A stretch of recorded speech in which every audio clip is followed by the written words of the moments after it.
Good morning. Uh, in our today's lecture, we'll first discuss the one question of RMS current. As I have told you that what is RMS? Its root means square current. And how we can find this value, RMS value of current or voltage? First do the square of the quantity, like square of the current, then find its average. After this, find out the root.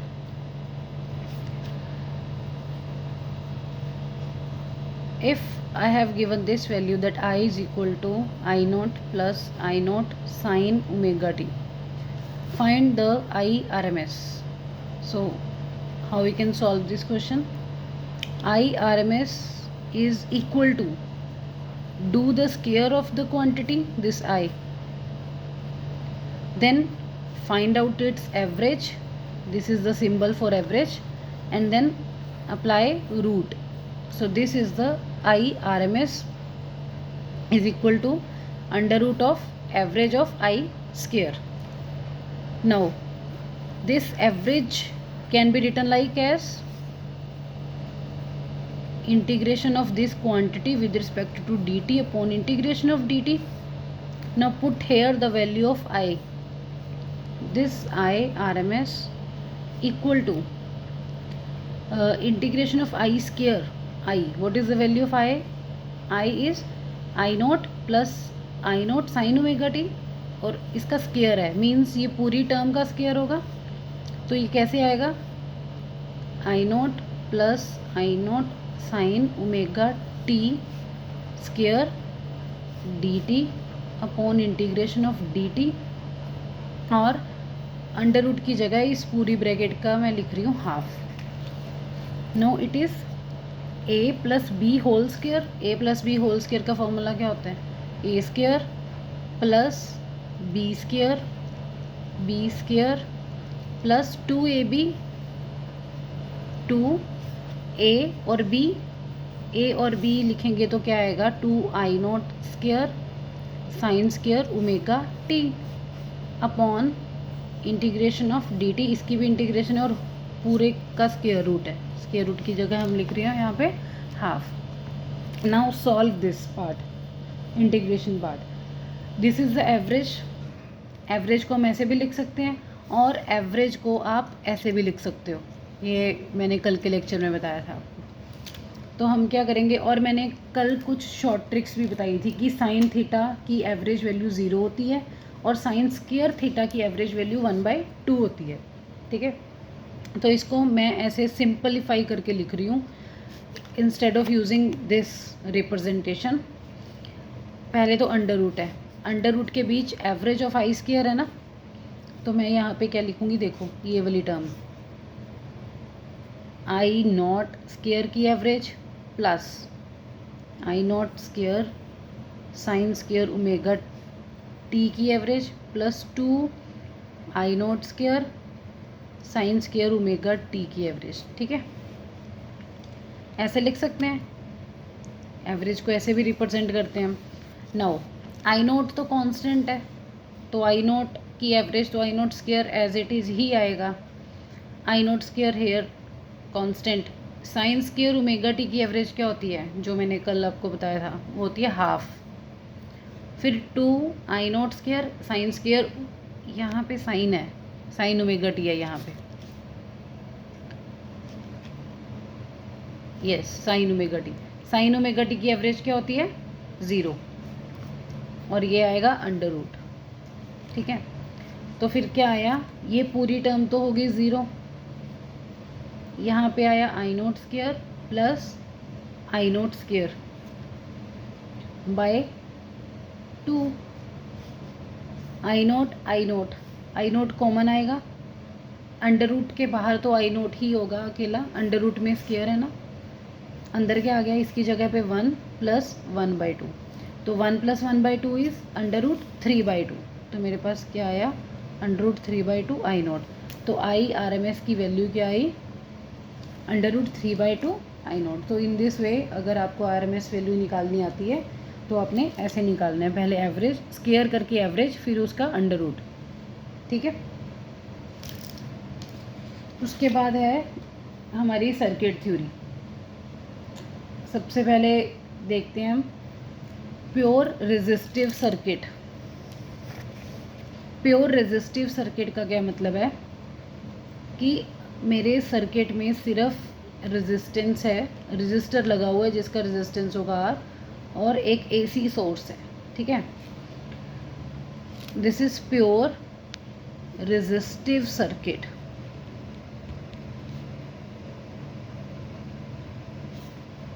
इस AC source की value EMF क्या है, V is equal to, और you can say voltage, V is equal to V not sine omega T. ठीक है, अब let at any instant current I is flowing into this circuit. अब I flow करेगा तो हम देखें, अप्लाई करेंगे Kirchhoff law. Kirchhoff law apply करने के लिए हम लूप बनाते थे। ठीक है, फिर अप्लाई करो यहाँ पे किरचॉफ लॉ, क्या आएगा देखो, इसकी वोल्टेज है V, फिर रेजिस्टर में से करंट गया I, तो यहाँ पे क्या होगा माइनस IR, है ना, V इक्वल टू 0। तो यहाँ से V की वैल्यू क्या आई, V is equal to IR और I is equal to V upon R। ठीक है, I is equal to V upon R। Now given value V की क्या है, voltage V not sine omega t put कर दो अपॉन R। ठीक है, I is equal to V nought by R sine omega t. V nought is constant, R is constant, fixed values हैं, तो यहाँ पे मैं V नॉट अपॉन R को I नॉट लिख सकती हूँ। V upon R according to Ohm's law क्या होता है, करंट I, तो यहाँ पे V नॉट है, यहाँ पे मैंने I नॉट लिख लिया। This I nought is peak current, I nought is peak value या फिर पीक करंट, और you can say it is maximum value of current. ठीक है, this I nought is peak current और मैक्सिमम करंट। तो voltage आपके पास थी V is equal to V not sine omega t, और करंट आ गया आपके पास I is equal to I nought sine omega T. ठीक है, उसके बाद हम देखते हैं फेज डिफरेंस क्या है, दोनों वैल्यूज़ में फेज डिफरेंस क्या होगा। फेज डिफरेंस, ये फेज है ना, फेज डिफरेंस कैसे निकालते हैं, phase of V minus phase of I। V का फेज क्या है ओमेगा टी, माइनस करंट का फेज क्या है, देखो करंट की इक्वेशन ओमेगा टी, तो omega T minus omega T 0, मतलब इन दोनों इक्वेशंस में फेज डिफरेंस, वोल्टेज और करंट में जो फेज डिफरेंस है वो क्या है 0। इसका मतलब करंट और वोल्टेज दोनों ही सेम फेज में हैं। ठीक है, कहने का मतलब क्या है कि अगर जैसी पोटेंशियल की कर्व बनेगी, साइन कर्व है ना, वैसी ही करंट की कर्व बनेगी, साइन कर्व। जब पोटेंशियल मैक्सिमम होगा तब करंट मैक्सिमम होगा, जब ये मिनिमम होगा तब करंट मिनिमम होगा। ठीक है, तो यहाँ से हमें ये पता लगा कि इन case of pure resistive circuit, जिस सर्किट में सिर्फ रेजिस्टेंस है, उस केस में वोल्टेज और करंट दोनों ही सेम फेज में होते हैं, फेज डिफरेंस वहाँ पे 0 आता है। अगर हमने पावर निकालनी है, ठीक है, इस केस में पावर निकालनी है, तो हम कैसे निकालेंगे, पावर क्या होता है, P is equal to I square R, है ना। पावर कितनी डिसिपेट हुई है पावर इस सर्किट में, तो P क्या होता है आई स्क्वायर आर ना, पावर। I की वैल्यू क्या है यहाँ पे, I की वैल्यू पुट कर दो, चाहे स्मॉल लिख लो चाहे कैपिटल, हम स्मॉल लेके ही चलते हैं। ठीक है, तो क्या आया I not square sine square omega T R, यही आया। अब एवरेज पावर निकालेंगे ना, एवरेज पावर पूरे सर्किट में, तो एवरेज पावर का सिंबल है ये, दोनों ही हैं। कैसे निकालेंगे, देखो I नॉट स्क्वायर तो कांस्टेंट है, बाहर ले लो, मतलब आपने सिर्फ एवरेज इसकी निकालनी है, साइन स्क्वायर ओमेगा टी की, साथ में R भी आएगा। ठीक है, साइन स्क्वायर ओमेगा टी की एवरेज क्या होती है, मैंने जो आपको शॉर्टकट्स बताए थे, तो हम सीधा ही लिखेंगे यहाँ पे हाफ R। अब देखो this is I not square, और 2 को मैं एज अंडर रूट लिख लूँ, अंडर रूट 2, फिर मैं होल स्क्वायर कर देते हैं इसका, और R, तो आई नोट बाई √2 ये किसकी वैल्यू है, आई आर एम एस की. It can be written as I R M S, है ना. I R M S, I nought by √2 I R M S होता है और स्क्वायर है साथ में आर. सो जब हमने एवरेज पावर निकाली तो वो किसके इक्वल आई, I square R M S R. This is your average power. अब यहाँ पे तो हमने सीधा ही एवरेज लिख ली साइन स्क्वायर ओमेगा टी की हाफ. अगर आपको सॉल्व करना है ये तो दूसरा मेथड क्या है कि आप साइन स्क्वायर ओमेगा टी को कन्वर्ट करो cos 2 थीटा का फॉर्मूला लगा के, 1 माइनस cos 2 थीटा अपॉन 2. ठीक है, फिर आप इंटीग्रेशन करो तब भी आपके पास आंसर यही आएगा half. Solve this average power by using the formula of cos 2 theta also. Clear. अब हम देखते हैं इन case of pure resistive circuit phasor diagram कैसे बनेगा. ठीक है, फेजर डायग्राम मतलब कि फेजर डायग्राम में हम वोल्टेज को और करंट को क्या करते हैं, रिप्रेजेंट करते हैं. देखो this one is V, this is I. ठीक है, अब V क्या है, V is equal to V nought sine omega t in case of pure resistive circuit. I is equal to I nought sine omega t. दोनों ही same phase में है, कोई फेज डिफरेंस नहीं है यहाँ पे. ठीक है, तो ये आएगा सेंटर से जो length of this arrow denotes the peak value. देखो ये V नोट है. ठीक है,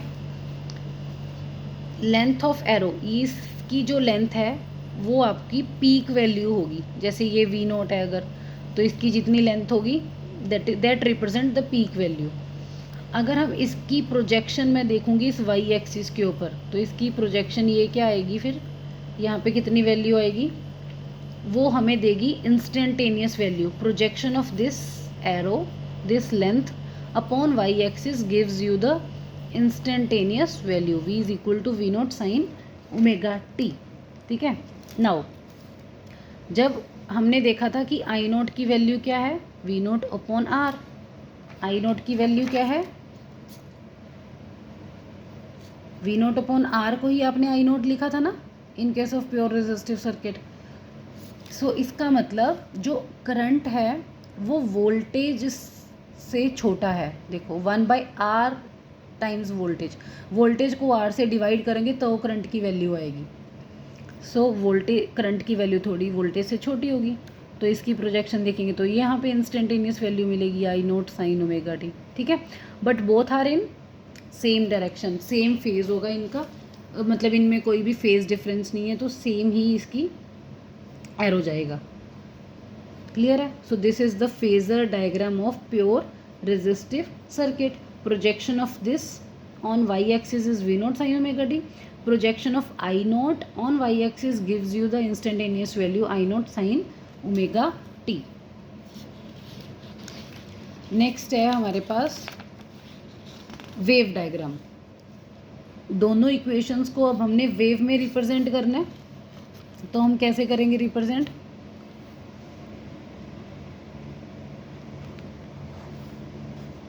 साइन कर्व बनेगी ना, साइन कर्व तो बनानी आती है, देखो सिंपल. ठीक है, टी ये रिप्रेजेंट करेगी V nought sine omega t. और जो I की वैल्यू है वो मैंने क्या बताया कि वोल्टेज से वो कम है ना, तो बननी इसकी भी सेम कर्व है, बस थोड़ी छोटी बनेगी. This denote I nought sine omega T. ठीक है, करंट का जो प्लॉट होगा वो सेम होगा बट वैल्यू कम होगी वोल्टेज से. ठीक है, देखो जब वोल्टेज मैक्सिमम है तब करंट मैक्सिमम है, जब वोल्टेज ज़ीरो है तब करंट ज़ीरो है, क्योंकि दोनों सेम फेज में है ना ये. सो करंट एंड यहाँ से कंक्लूजन क्या निकला, इन case of pure resistive circuit current and potential is in same phase. ठीक है, नेक्स्ट है हमारा pure inductive circuit. Pure inductive circuit में अब क्या होगा, यहाँ पे हम क्या यूज़ करेंगे, इंडक्टर यूज़ करेंगे. ठीक है, AC supply they the, this one is positive, this is negative. ठीक है, फिर अगेन सेम जैसे पहले किया था वैसे ही अब करेंगे, वो करेंगे किरचॉफ लॉ लगाएंगे। देखो अब इंडक्टर का हमने लास्ट चैप्टर में किया था कि लेंजिस लॉ होता है यहाँ पे ना, अपोज करता है इंडक्टर चेंज को, और इंडक्टर का ईएमएफ क्या होता है, E is equal to L di/dt। अब यहाँ से देखो, यहाँ से करंट गया ऐसी सोर्स से, इसका मतलब ये वाली साइड, ये बैटरी बन जाएगा ना कंडक्टर, ये वाली साइड पॉजिटिव, ये वाली साइड नेगेटिव। करंट जो जा रहा है पॉजिटिव टू नेगेटिव जा रहा है, ठीक है। यहाँ पे एसी सोर्स है, इसकी वैल्यू है V is equal to V not sine omega T, ठीक है। तो किरचॉफ लॉ जब हम लगाएंगे क्या होगा, इसकी value V minus positive to negative current जा रहा है ना, करंट डिक्रीज हो रहा है, V minus E equal to 0। E की EMF की वैल्यू क्या है, minus L di/dt equal to 0। इस इक्वेशन को सॉल्व करते हैं, L di/dt equal to V, और यहाँ से अगर मैंने I की, देखो V तो मुझे पता है, V is equal to V nought sine omega t, मैंने I की वैल्यू निकालनी है, तो हम यहाँ से I सॉल्व करेंगे।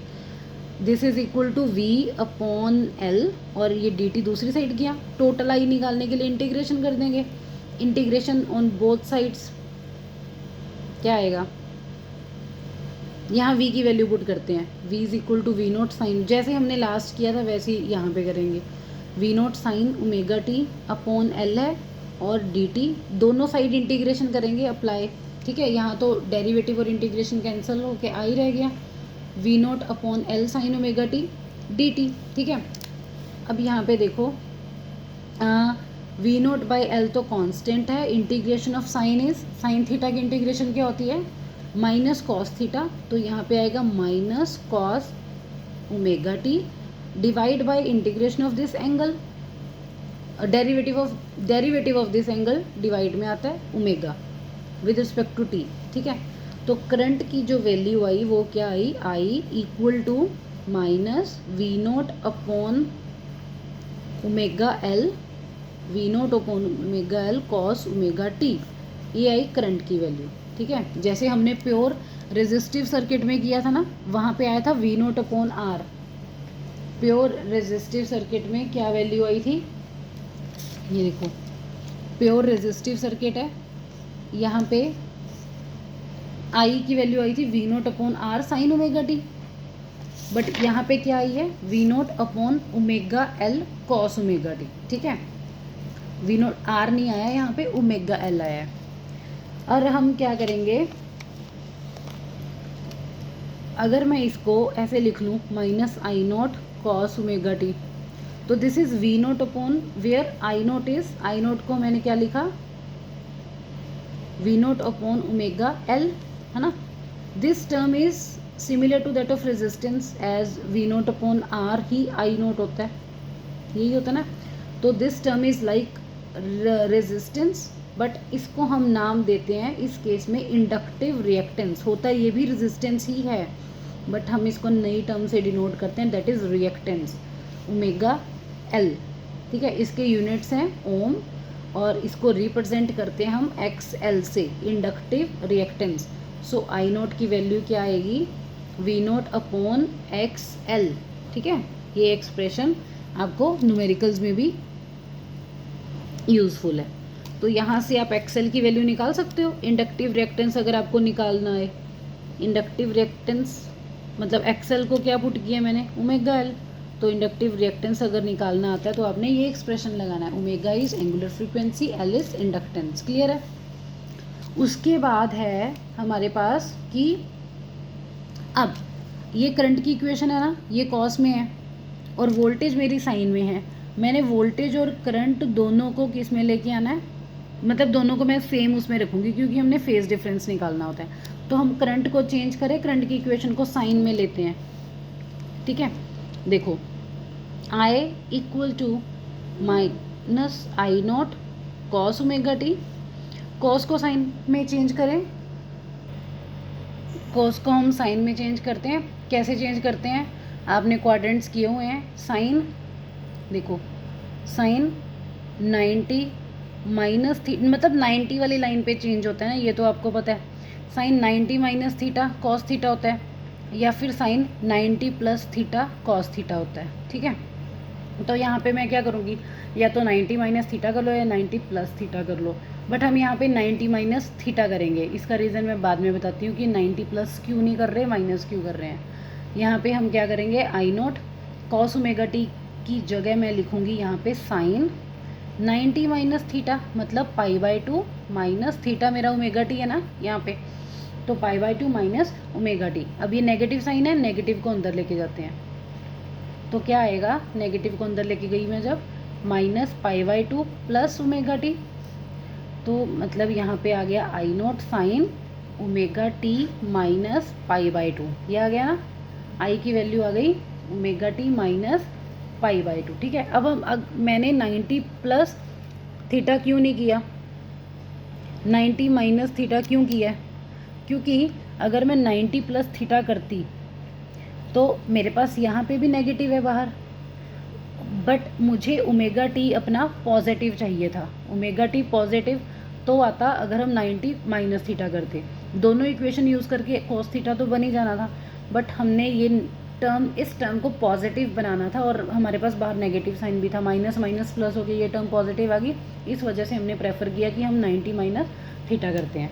ठीक है, now this is the equation of voltage v is equal to V naught sine omega T, this is the equation of current, दोनों साइन में आ गई, I naught sine omega T minus पाई/2। अब इन दोनों इक्वेशन में there is a phase difference of पाई/2, दोनों इक्वेशंस को देखो, देर इज ए यहाँ पे पाई/2 का डिफरेंस है ना, यहाँ पे साइन ओमेगा टी है, यहाँ पे ओमेगा टी में से 90 माइनस है, तो दोनों इक्वेशंस में पाई/2 का फेज डिफरेंस है। इसका मतलब देखो, वोल्टेज से करंट 90 डिग्री पीछे है, it means voltage leads by 90, और you can say current lag by 90, ऐसे लिख सकते हो आप, current lags behind potential by 90 degree, ऐसे लिख सकते हैं। यहाँ पे ओमेगा टी है ना सिर्फ साइन थीटा, यहाँ पे साइन ओमेगा टी माइनस पाई/2 है, मतलब उससे भी कम, माइनस पाई/2, इसका मतलब वोल्टेज लीड कर रही है और जो करंट है वो लैग कर रहा है। ठीक है, जो रेजिस्टिव सर्किट हमने किया था उसमें क्या था, करंट और पोटेंशियल दोनों ही सेम फेज में थे, बट यहाँ पे फेज डिफरेंस है पाई/2 का। ठीक है, अब यहाँ पे हम फेजर डायग्राम देखते हैं कैसा आएगा। फेजर डायग्राम, फेजर डायग्राम कैसे बनेगा, यहाँ पे होगी वोल्टेज, यहाँ पे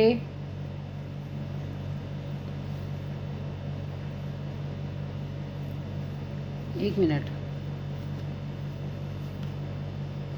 फेजर डायग्राम कैसे बनेगा, जैसे हमने पहले बनाया था कि ये वाली लेंथ की एरो रिप्रेजेंट करती है पीक वैल्यू, तो ये अगर वी नोट है, ठीक है, वी नोट का एंगल कितना है, omega T.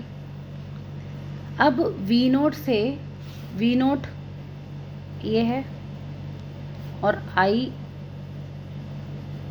Equal to I naught sine omega T minus पाई/2, जो करंट को अपने ड्रॉ करना है वो वोल्टेज से 90 डिग्री पीछे होगा, है ना, मतलब ओमेगा टी माइनस पाई/2 है ना, तो जो करंट है वो ऐसे बनेगा और ये एंगल कितना होगा, 90 डिग्री।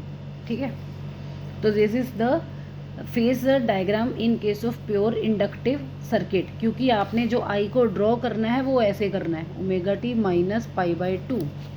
ठीक है, अगर मैंने सिंपल बनाना है, सिंपल सिर्फ वी और आई का, जैसे मैं पहले बना रही थी, अगर मैंने सिर्फ वी और आई का बनाना है फिर वो ऐसे बनेगा, वी और आई सिंपल ऐसे बनेगा वो, मतलब वी, ये देखो इसको टिल्ट करके देखो आप, वी और आई में 90 डिग्री है, मतलब देखो अगर वी ऐसे जा रहा है तो उससे 90 डिग्री पीछे आई होगा, वोल्टेज लीड कर रही है और जो करंट है वो क्या कर रहा है, लैग कर रहा है। This is the simple form. ठीक है, उसके बाद हम इसकी वेव फॉर्म देखते हैं, वेव डायग्राम, ये फेजर डायग्राम था, वेव डायग्राम देखते हैं, वेव डायग्राम कैसे होगा। दोनों इक्वेशंस को ही रिप्रेजेंट करना है वेव में, हमने साइन कर्व बनेगी ये तो पता है, बट कैसे बनेगी, देखो वोल्टेज की तो वही बन जानी है सिंपल। ठीक है, ये हाफ है ना, ये let it be pi by 2 या फिर t बाई 2, ये t, ये 3t/2, ये 2t। ठीक है, अब ये कर्व रिप्रेजेंट कर रही है v is equal to V nought sine omega T. अब करंट को कैसे रिप्रेजेंट करेंगे, बनेगी ये भी साइन कर्व, बट ये omega T minus pi by 2 है ना, तो ये नीचे से स्टार्ट होगी। ठीक है, नीचे से स्टार्ट होगी, मतलब यहाँ से omega T minus pi by 2 है ना, कहीं से भी स्टार्ट करो, ये ऐसे बनेगी। एक लाइन को आप हार्ड बनाना है, एक को डॉटेड बनाना है, ऐसे। ठीक है, तो ये डॉटेड कर्व है वो है I is equal to I naught sine omega T minus pi by 2। यहाँ नीचे से स्टार्ट हुई ना नेगेटिव, मतलब omega T minus pi by 2 है। सो और यू कैन से कि जो आई का ग्राफ है ना करंट का, ये नीचे से, ये माइनस कॉस का ऐसे ही होता है। अब यहाँ पे क्या हो रहा है, देखो जहाँ पे आई मैक्सिमम है वहाँ पे पोटेंशियल मिनिमम है, आई मैक्सिमम हो रहा है जहाँ पे जाके, वहाँ पे पोटेंशियल क्या हो रहा है, मिनिमम हो रहा है। ठीक है, और वाइस वर्सा, क्योंकि there is a phase difference of 90 degree in case of inductive circuit. Clear है, ऐसे ही आपको क्वेश्चंस आएंगे फाइंड आउट करने, आपको वहाँ पे वोल्टेज की इक्वेशन गिवन होगी, करंट फाइंड आउट करना होगा, करंट की ये पीक वैल्यू निकालनी आ सकती है, inductive reactance that is X L is equal to omega L, ये निकालना आ सकता है। तो इसके रिलेटेड आपके क्वेश्चंस होंगे। नेक्स्ट लेक्चर में हम करेंगे प्योर कैपेसिटिव सर्किट। ठीक है, उसके बाद हम करेंगे सीरीज़ में, ये तीनों ही हैं इंडक्टर, रेजिस्टर और कैपेसिटर, फिर हम इनके वो करेंगे कॉम्बिनेशंस। ठीक है, that's all for today, thank you.